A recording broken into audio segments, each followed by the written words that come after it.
Hello, this is Darren Pulsipher, Chief Solution Architect of Public Sector at Intel, and welcome to Embracing Digital Transformation, where we investigate effective change leveraging people, process, and technology. On today's episode, Keeping the Human in AI, with special guest Sunny Stueve, lead of Human-Centered AI at Leidos. Sunny, welcome to the show. Thanks so much for having me. It's a real pleasure. Hey, Sunny, we met probably a year and a half ago, maybe 2 years ago. It was during COVID, though, right? Just after, but yes. Just after. Yeah. COVID's with us forever now, like the flu, I'm guessing. And I just love your energy. And then when we started talking just recently, you said, hey, I'm doing this really cool thing in AI. And I said, I got to bring you on the show about embracing generative AI series. But before we get started, because I get ahead of myself, Sunny, who is Sunny Stueve? People want to know. Great question. Well, it all started in the summer of 1979. I'm kidding. I know we only have 30 minutes here. So I'll talk about today and a little bit of my journey getting here. So I lead Human-Centered AI in our AI accelerator at Leidos. And what does that mean? It's really human-centered design and user experience for tools that leverage AI. I'm a human factors engineer. So I'm focused on building solutions that optimize both the human experience and the overall system performance. I'm kind of that middleman between people and technology. For many years at Leidos, I was a software developer, I did full stack, but primarily focused on front end. And then I completed an MBA, and that really brought the perspective of we need to have value. We need to have a plan before we run off and code. And I was a developer that hated redoing my code, which happens frequently when you don't follow a human-centered design process, when you don't have the user in mind from the beginning. So I kind of brought, my background in technology and visual design and research with that business perspective. And really, that's where it all comes together. User experiences needs all of those skills. And then for the past several years, I've been focused almost exclusively on building user experiences for AI. So that's really interesting that you brought those all together. I had a similar experience. I went back and got an MBA after I've been doing software development for 3 or 4 years. I still kept doing software development with an MBA, which makes me extremely dangerous, right? Because I can speak management speak, and I understand the value thing. But my first foray into human factors was my first job out of college. And I was very lucky to have this happen to me. And so I know how valuable it is. I was working for a company that did digital radiography. So we were putting together a computer system for radiologists so that they could look at images and work through their work much faster. And what I learned very quickly was you have to sit with the customer. You have to sit with who you're targeting your product for. And this human factors guy pulled me under his wing and said, we're going to go sit in a light room with radiologists for a couple days. And I said, wait, I'm supposed to be coding. No. He goes, you have a paper and pencil. That's all you get. And it was fascinating. Yeah. It opened my eyes. That's a fantastic approach. Yeah, I learned very quickly what they wanted us to build could not be built at that time. And I went back to my management and I said, we can't build what you want yet. We can't move images fast enough because these guys were reading images so fast, we couldn't even bring them up on the screen fast enough to keep up with them. Right. They were using light boards. And so that was a great experience for me. And I think it's the same with AI. A brand new cool tool is it going to be enough to handle all of our problems? That's the big question, right? That's the human Yeah. factor part of it, right? Yeah. Yeah. I mean, to that experience for you, I do something very similar. The early stages of UX and human centered design is discovery. And it's where we're doing a number of activities and we're gathering the qualitative and quantitative data that we can analyze to look for friction points or look for optimal insertion points or improvement areas. And so I'm dealing with people, right? I want to speak to all levels of stakeholders, but especially the end user.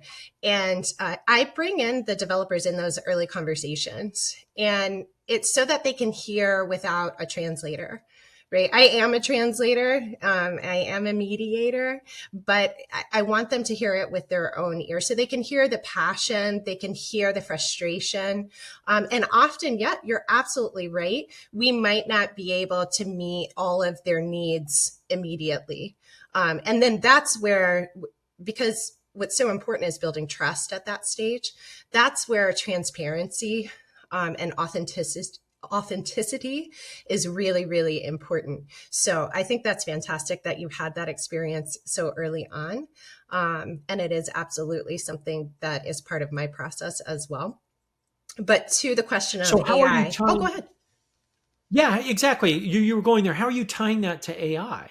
Yeah, Because it's honestly, it's really interesting. AI in many ways is not different than any other new technology that I'm bringing to a okay. user base. And in many ways, it's a paradigm shift. So the ways that it's similar to, I'm always going to go through my discovery process. I'm always going to gather that qualitative and qualitative data, and I'm going to build those relationships with users and stakeholders. That's the only way we can really validate our own assumptions, make sure that we're going down the right development path. And anytime I bring a potential new solution to a user base, there's some pushback.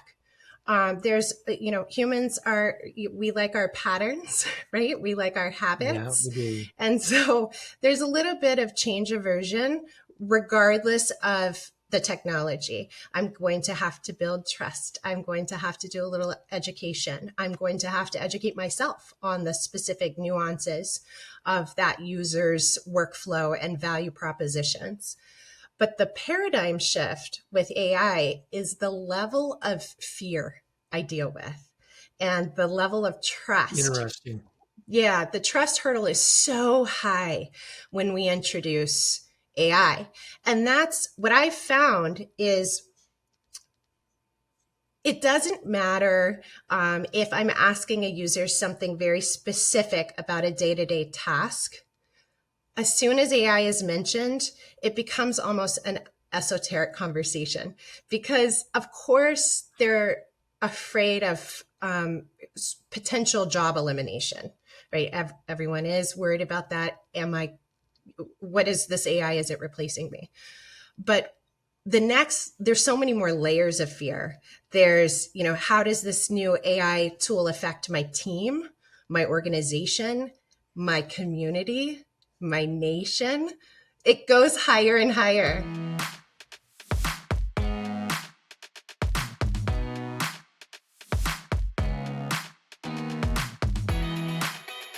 Sunny, this sounds a lot to me, and you probably didn't experience it. I did just a little bit.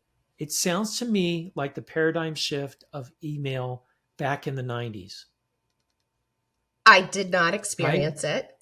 You are Right. correct. And I barely experienced it. And there's probably not very many people alive today in the business world that don't remember not having email. But I do remember talking to some of my colleagues, and I even just 10 years ago, there were still memos being put in gray envelopes being put next to my cube. Yeah. Memos, right? So there was a major shift when email came in and when the internet started coming across. And I think, and I want your opinion on this, Sure.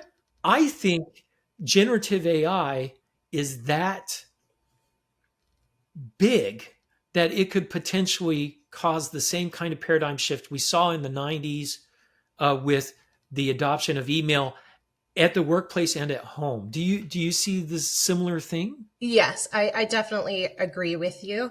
I mean, when we think about common use of search engines and information retrieval, right?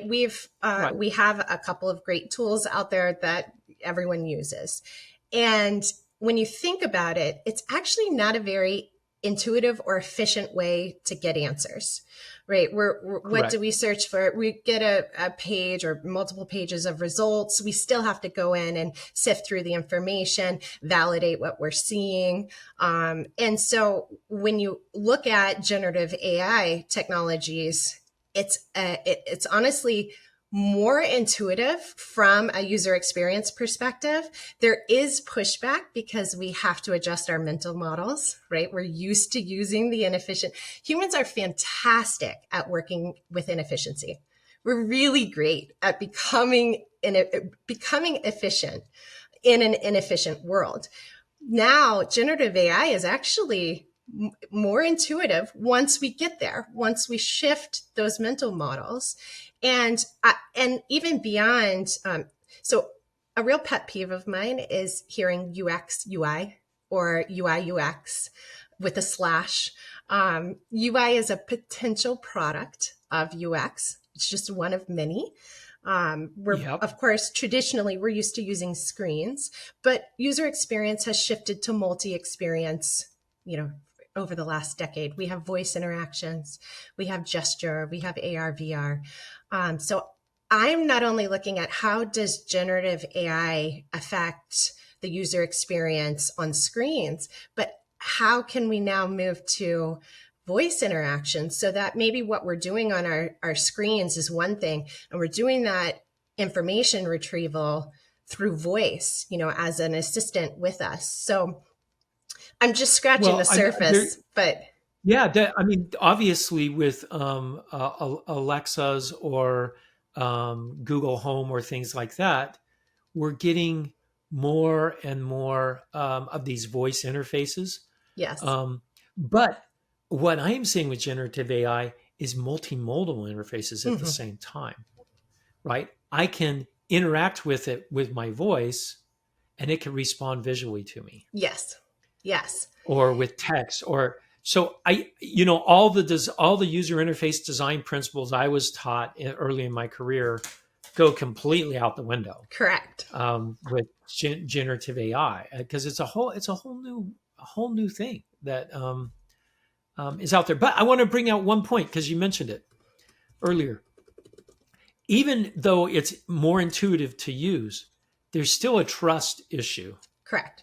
with generative AI. And should there be a trust issue with generative AI, should we fully trust it or not? No, we should never trust anything, especially when it comes to AI. I think we need a healthy level of mistrust or skepticism, and that is dependent upon the mission or the task that we're trying to complete. And that's one area that I'm very sensitive to when planning out user experiences for tools that leverage AI, is what needs to be provided to the user so that they can calibrate their trust properly for what they're trying to do, for what their tasks are, what their mission is. And it, and that's on UIs, right? That's screens. Do I need to provide information? Do I need to identify when something is being provided by AI? Or can it be provided seamlessly behind the scenes?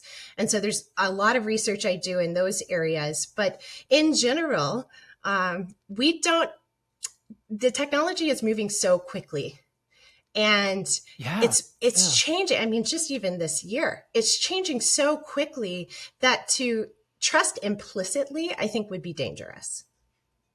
But so it reminds me again back to the search engines in the 90s, right? Where teachers said, you can't use Google. Do you remember this? Yes. You can't use Google to do your research. You've got to go to primary sources. right? Well, the smart kids would search in Google, go find the primary sources, and then use them, right? Right. Um, but now they're teaching kids how to use Google. They're teaching kids how to do search effectively. So we obviously trust, but that's been built up over time. Mm-hmm. It's the same. You think we'll take the same amount of time with generative AI, or will we adopt it faster? It just seems like it's moving so fast. I don't know. Yeah, I do think that it will be adopted more quickly. And I think a lot of that has to do with sort of the young professional workforce that's coming in that did not go through the paradigm shift of never having email, right? They've always had technology. They've had cell phones in their pockets their whole life. So they are quicker to trust. And then I think it is easier to find information now on what AI models are being used, what were the intents, what data was being used to build the algorithms and the models. So we're able to kind of dig a little bit. If we're interested, many users do trust implicitly, right? And that is dangerous. And it really puts the responsibility on the shoulders of those creating AI to look out for and to kind of protect those that would trust implicitly.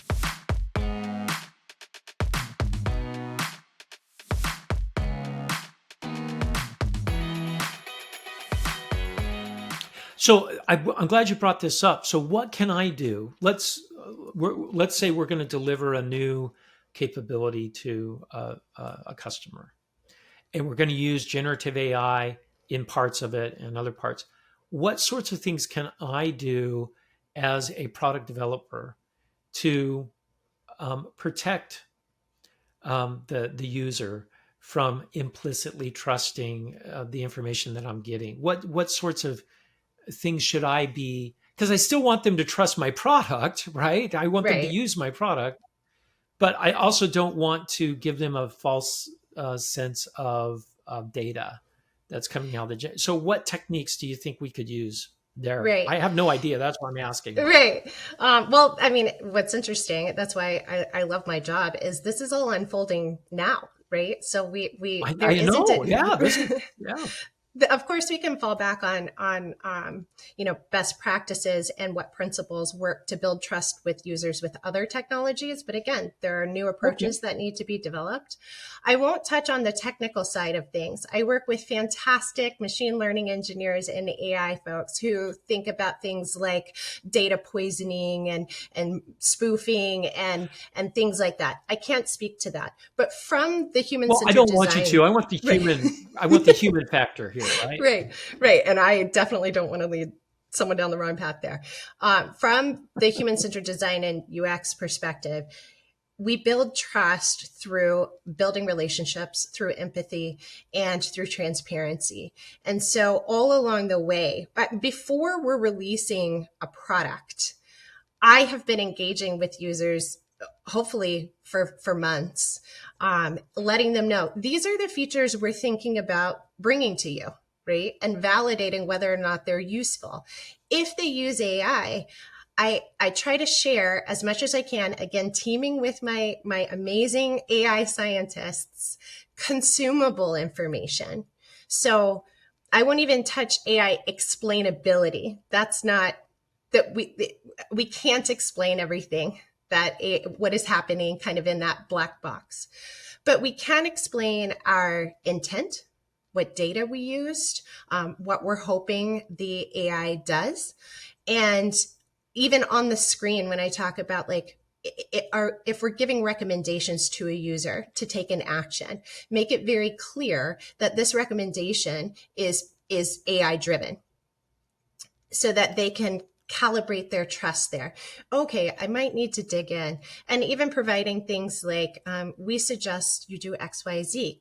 Click here to understand why, right? And giving layers of information so that folks can dig a little bit deeper and start to understand, okay, this is what they were intending to do. This is what the AI is supposed to do. And then providing a way to give feedback which is really, really important, not only so that we improve our models and improve our AI, but so the user feels like they have a voice and like they're engaged. So if something provided by AI did not meet their need, give them a way to provide feedback so they could say, this missed the mark, right? What I need is X, Y, Z. And again, it improves our AI, but it also improves our trust with our users. So I'm going to reiterate what I heard because I think it's important. Transparency, number one. Yes. Tell them you're using an AI. Yes. Second was the layers of information, right? Mm-hmm. That they can accessible to them. And third is that feedback loop. Yes. Give them the ability to. I love it. I think that's extremely valuable, especially dealing with AI. All right, let's shift gears a little bit. Sure. The name of the podcast is Keeping the Human in AI, right? What else can I do to make sure when people are saying, well, my job is going to go away and AI is going to take it over, how do I keep humans engaged? And there are going to be, just like with email, people don't realize this.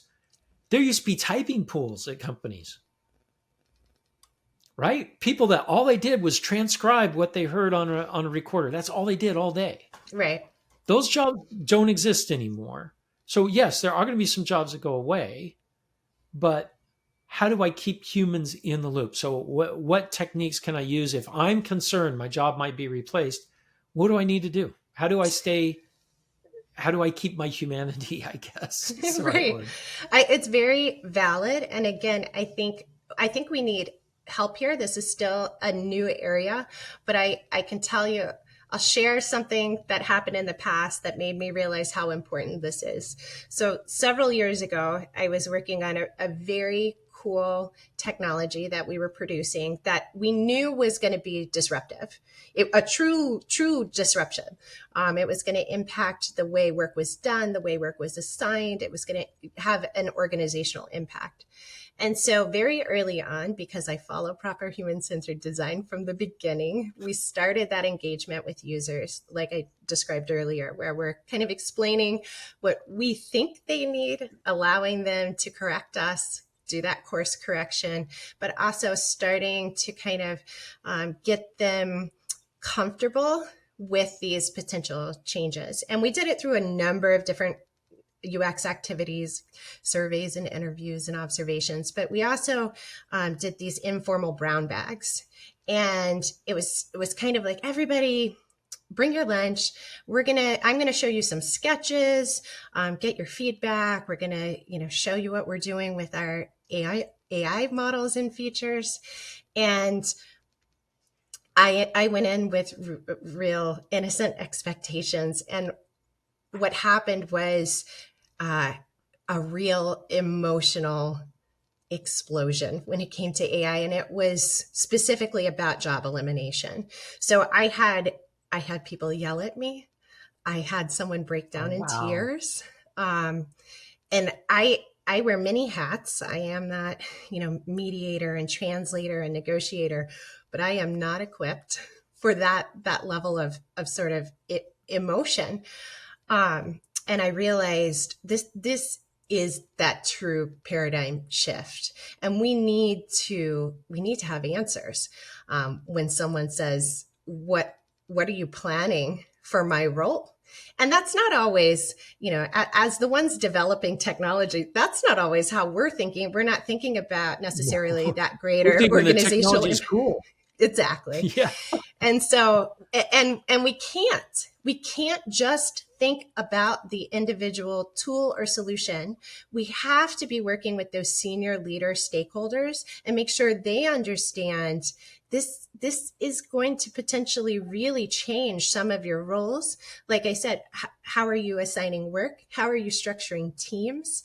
And I think we need to be thinking about and working with people who are equipped to deal with that type of organizational psychology and those types of responses, and build teams, really kind of, user support teams that go beyond help desk and trouble ticket things, really like the human support team for AI, where when we, on the technical side are thinking about introducing a tool, we're working with people who understand the organization so deeply that they're thinking about what can that role look like if, these tasks are automated away.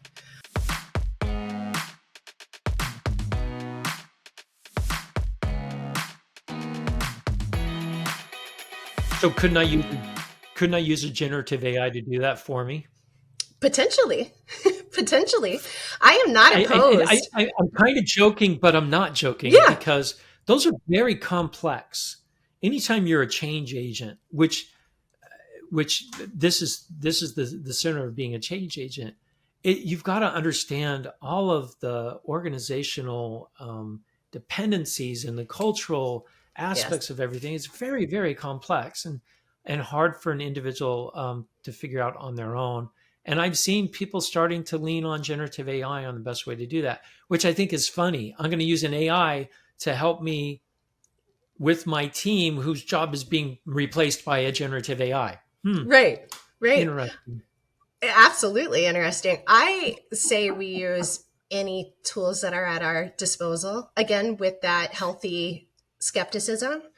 Yeah. Right.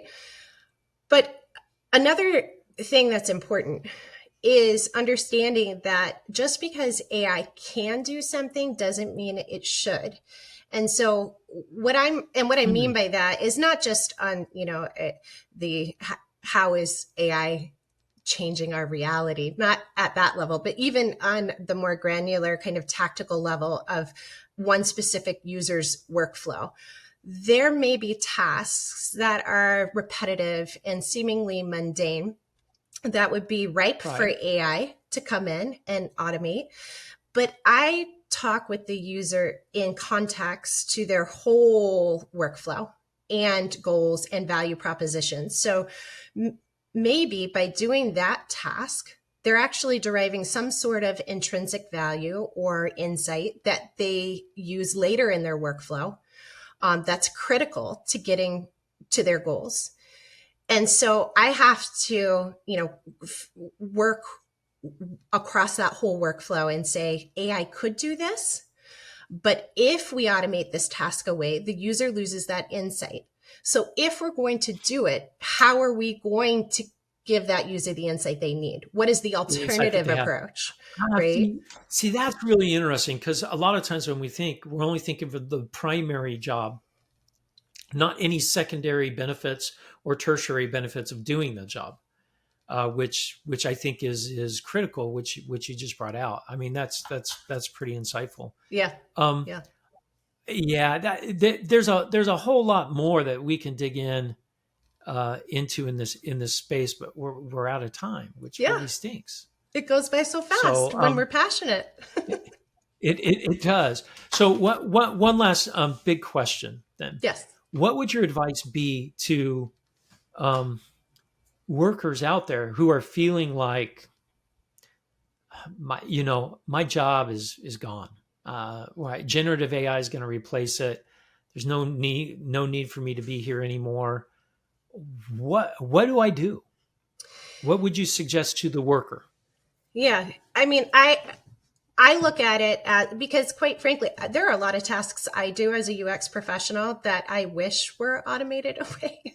And that does, frankly, it is scary. Is my role going to be here in a decade? And I think if we stay in that place of fear and opposition, that's when we get stuck. Try to embrace it, try to look at it from that positive point of view of, okay, if I wasn't spending X amount of my day doing those tasks, what could I do? What is the intrinsic knowledge that I have about my role or my mission or my organization that AI can't replace? What skills do I need to pick up now to work with the AI or with the new technology so that now I'm bringing that the value that only the human in that role can bring. So it's a mind shift from fear and pushback to embracing and taking a holistic look at your tasks and being really honest with yourself about, what can be automated, and it doesn't need to be automated. What could AI assist with, right? Assist me with. Yeah. I like what you said there. I see generative AI as an assistant. Mm-hmm. It helps me get my job done faster. I can do more with it. Yes. And I get to do the things I like to do. I get to do the things I'm good at. Like you said, what intrinsic value do I bring? And I think that's going to be the toughest part for a lot of people is they're going to have to search inside a little bit and find out, where is my value? And those are tough questions to ask yourself. What value do I bring? Yeah. So that's where we're at. That's the human part of AI. Yeah. And we're all here together, right? No one has it figured out yet. So we need to keep having these kind of conversations and get more people in the conversation and get more perspectives, and really be honest and introspective, and be a skeptic, but in a healthy way. Exciting times. That. It is. Hey, Sunny, thanks for coming on the show. I really appreciate your time today. I really appreciate you having me.